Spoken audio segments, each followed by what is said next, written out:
Hi, I'm Shanbhag. I'm a consultant orthopedic surgeon, and today I'll be talking to you about carpal tunnel syndrome, which is one of the commonest conditions I deal with as a hand surgeon.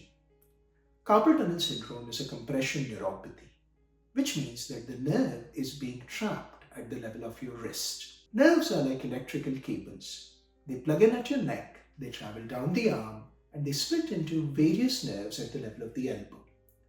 One of these most important nerves is called as the median nerve, which runs in the forearm and then runs up to the wrist. It is meant to supply the thumb, the index finger, the middle finger, and half of your ring finger. At the level of the wrist, the carpal tunnel is composed of a base of bone in which you have tendons, blood vessels, and the median nerve. The roof of the carpal tunnel is made up of a thick layer of tissue called as the transverse carpal ligament.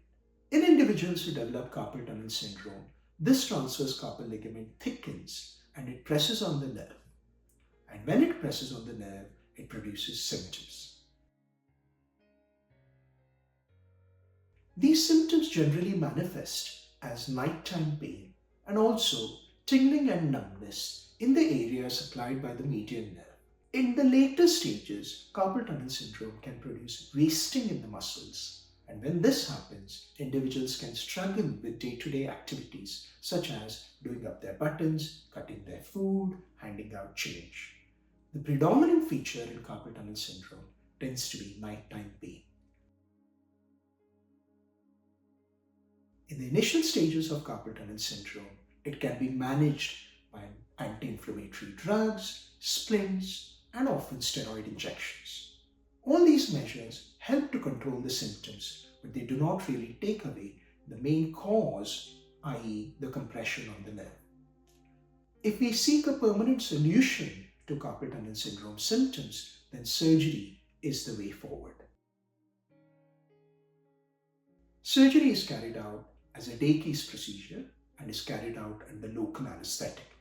Under local anesthetic, a cut is made in the skin. We then cut through the carpal ligament, go down to the level of the nerve and take the pressure off the nerve. You then have dissolvable stitches, a small dressing and then a heavy bandage. You then need to keep the wound clean and dry for about 2 weeks after. You're allowed to use the hand, but you mustn't get it wet and mustn't put too much pressure on it. After carpal tunnel surgery, the first thing to improve tends to be the nighttime pain. The tingling is the next thing to improve, and the numbness is the last to recover, and in many cases, the numbness doesn't recover completely. Scars on the hand can often be painful and uncomfortable for a while before they get better.